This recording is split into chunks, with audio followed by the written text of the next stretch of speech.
नमस्कार मित्र आज आपण पाहणार आहोत तांदळाची कुरडई.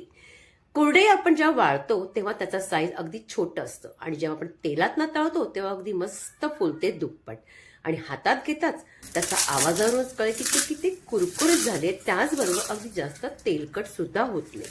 तर अशा पद्धतीची तुम्हाला कुरडई पाहण्यासाठी जर बनवायची असेल तर पूर्ण व्हिडिओ पाहावा लागेल. तर चला जास्त आणखीन काही न बोलता पटकन रेसिपीला सुरुवात करूया. आता एका पातेल्यात मी तांदळाचं पीठ घेतलंय आणि वाटीने म्हणाल तर 2 वाट्या घेतले तांदळाचं पीठ आणि वजनी म्हणाल तर पाव किलो आहे. आता हे पीठ कसं करायचं तर तांदूळ अगोदर तुम्ही रेशनचे घ्या किंवा कोणतेही जाडे घ्या, स्वच्छ धुवून घ्यायचे. धुतल्यानंतर पाणी पूर्ण निसतून घ्यायचं. निसतानानंतर त्याला एका कपड्यावर वाळत घालायचं, पंख्याखाली, उन्हात घालायचं नाही. वाळत घातल्यानंतर त्याला दुसऱ्या दिवशी तुम्ही गिरणीतनं अगदी चांगलं अगदी दळून आणायचं. दळल्यानंतर अगदी चांगली बारीक पूड सारखी झाली पाहिजे अशा पद्धतीची. आता हे तांदळाचं पीठ आपलं रेडी झालंय. त्याला आपण आता वाफूनही घेऊया. तर वाफून घेण्यासाठी एक मी चांगली अगदी रुंद अगदी मी अशी पद्धतीची कढई घेतली. त्यात पाणी मात्र घालायचं. जितकं आपण तांदळाचं पीठ घेतलं ना त्याला दुप्पट, म्हणजे 1 पातेल आहे तर 2 पातेल आपण पाणी घ्यायचं. पाणी घेतल्यानंतर ह्याच्यामध्ये थोडंसं चवीपुरतं मीठ घालायचं. मीठ मात्र अगदी कमी प्रमाणात घाला. वाळवणात घालताना मीठ अगदी बेताने घालायचं, जरासं घालायचं, नाहीतर मग ते सुकल्यानंतर मात्र खारट होतं. पापड घालून घातलाय अर्धा चमचा, म्हणजे ग्रामनी म्हणाल तर 5 ग्राम आहे. आता हे पाणी उकळण्यासाठी झाकण लावूया. झाकण लावल्यानंतर अगदी 2 मिनिटांनी बघा पाणी छान उकळलं गेलंय. तर आता आपण इथे तांदळाचं जे पीठ आहे ते थोडं थोडंसं घालून एका तुम्ही लाटणीने किंवा मी इथे रवीचा दांडा घेतला त्याच्यानेच करत करत अगदी ढवळत ढवळत पूर्ण मिक्स करून घ्यायचे. कधी ना तांदळाचं पीठ जेव्हा आपण वाफून घेतो ना तेव्हा तुम्ही अशा पद्धतीने जरा रुंद कढई घ्या किंवा एखादं पातेलं जरा मोठं घ्या. म्हणजे त्यामुळे काय होतं, आपलं जे पीठ आपण ज्या पद्धतीने आपण त्याला मिक्स करतो तेव्हा अगदी त्याला जागा असली पाहिजे. जर अगदी आपण लहान पातेलं घेतलं ना की आपल्याला त्याला मिक्स करायला बरोबर होत नाही, म्हणून आणि ते वाफलंही बरोबर जात नाही. म्हणून अशा पद्धतीचं रुंद असं घ्यायचं. कोणतेही भांडं घ्या पण रुंद घ्या. आणि त्यानंतर या स्पॅच्युलाने सगळं मी अगदी स्पॅच्युला यासाठी घेतलंय कारण का हे नॉनस्टिक आहे. तुम्ही दुसरा कोणताही घेतलं तरी पळीचा वापर केला तरी चालेल किंवा उलथानाचा. आणि अशा पद्धतीने केल्यानंतर 3 मिनिटं झाकून ठेवायचे. 3 मिनिटं झाकलंय तर पुन्हा आपण त्यात 3 मिनिटांनंतर मी तवा ठेवला होता खाली, कारण का ते तळाला पीठ लागू नये. आता नंतर पुन्हा एकदा मिक्स करून घ्यायचे. आता सगळं असं म्हणजे चांगलं आतमध्ये ते तांदळाचं पीठ चांगलं शिजलं गेलं पाहिजे.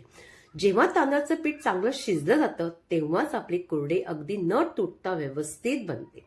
आता ह्यानंतर पुन्हा 3 मिनिटं ठेवायचे, म्हणजे अगदी 6 मिनिटं त्याला वाफवून घ्यायचे.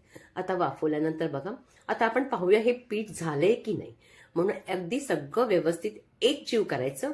आता तुम्हाला कळत असेल मी जेव्हा मिक्स करते तेव्हा ते कढई थोडं थोडंसं सोडू लागलंय. जेव्हा कढई हे पीठ सोडू लागतं ना तेव्हा कळतं की तांदळाचं पीठ आपलं व्यवस्थित वाफवलं गेलंय किंवा शिजलं गेलंय, काही म्हणू शकता. आता हे पीठ बघा अगदी व्यवस्थित झालंय. तर सगळं काही पीठ अगदी मी एकसारखं करून त्याला आपण आता काढून घ्यायचंय. आता काढल्यानंतर मी एका परातीमध्येच काढलंय.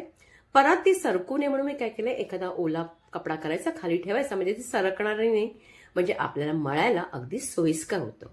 पीठ काढल्यानंतर तुम्ही हवं असल्यास पावभाजीचा स्मॅशर घ्या किंवा ज्या पद्धतीने मी करते लोट्याने, म्हणजे तो तांब्या असतो आपला त्याच्याने करा.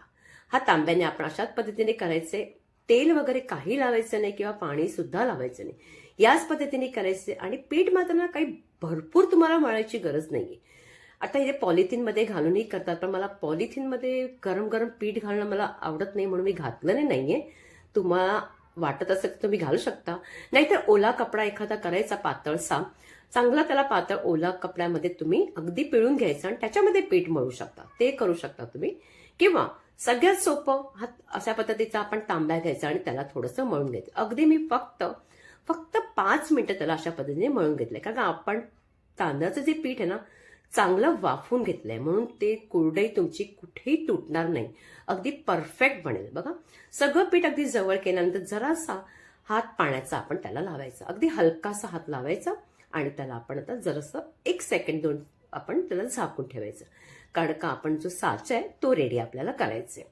तेथे पीठ आपण झाकल्यानंतर त्याला बाजूला ठेवून आपला हा साचा घ्यायचा आहे. त्याच्यामध्ये शेवचा जो आपला तो शेवचा साचा आपण घेतला, त्या आतमध्ये मी घातलेलाच आहे बघा. आणि त्यानंतर ह्याला फक्त या साच्याला पाणी लावायचे, तेल नाही. आणि आता हे पीठ गरम असल्यामुळे थोडं थोडंसं घेऊन अगदी अशा पद्धतीने आपण त्याचा गोळा करायचा आणि त्याच्या आतमध्ये घाला. आता हे घालताना मात्र हेही लक्षात ठेवा की तुम्ही घालताना अगदी गच्च पीठ भरा. जराही त्याची अर्ध वरती वरच्यावर भरता कामा नये, तर ती हवा भरली जाते आणि नंतर मग आपली कुरडई आपण जेव्हा गाळतो ना तेव्हा ती तुटते. म्हणून अगदी गच्च दाबत दाबत पीठ अगदी वरपर्यंत भरायचं छान असं आणि नंतर चाच्याला बंद करून घ्यायचं आणि छान कुरडया आपण पाडायच्या. बघा सगळं पीठ अगदी करून घेतलंय आणि नंतर आपण त्याला कुरडया पाडायला सुरुवात करूया. पॉलिथिन घ्यायचे कोणतेही तुम्ही. आता हे सगळ्या कुरडया मी घरातच अगदी गाळून घेणार आहे आणि दुसऱ्या दिवशी मी उन्हात टाकणार आहे. म्हणून पंख्याखालीच ठेवणार आहे, त्यामुळे मी इथे घरातच इथे बघा अशा पद्धतीने आपण पकडून बघा. करतानाच कळत असेल की कुठेही तुटत नाही. म्हणजे आपलं पीठ जे आपण वाफवून घेतलं होतं अगदी परफेक्ट झालेलं आहे. प्रमाणही तुम्हाला मी परफेक्ट सांगितलंय पाण्याचं, म्हणजे पाण्याचंही प्रमाण त्याच पद्धतीने घ्यायचं. मीठ आणि ते आपण जो घेतलाय पापड खार तो सुद्धा अगदी त्याच पद्धतीने घ्यायचा.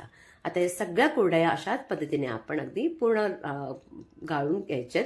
आता गाळल्यानंतर सगळ्या मी अगदी पूर्ण घरामध्ये सगळं अगदी व्यवस्थित रेडी केलेले आहेत. आता या सगळ्या रेडी झाल्यानंतर पूर्ण एक दिवस ठेवायच्या. तुम्ही हवं असतात तर सकाळी करत असाल तर उन्हातही टाकू शकता, तर तुमच्या ते जागा असेल. पण मी येथे मात्र दुसऱ्या दिवशी टाकून 2 दिवस ठेवणार आहे. आता 2 दिवसांनी भेटूया.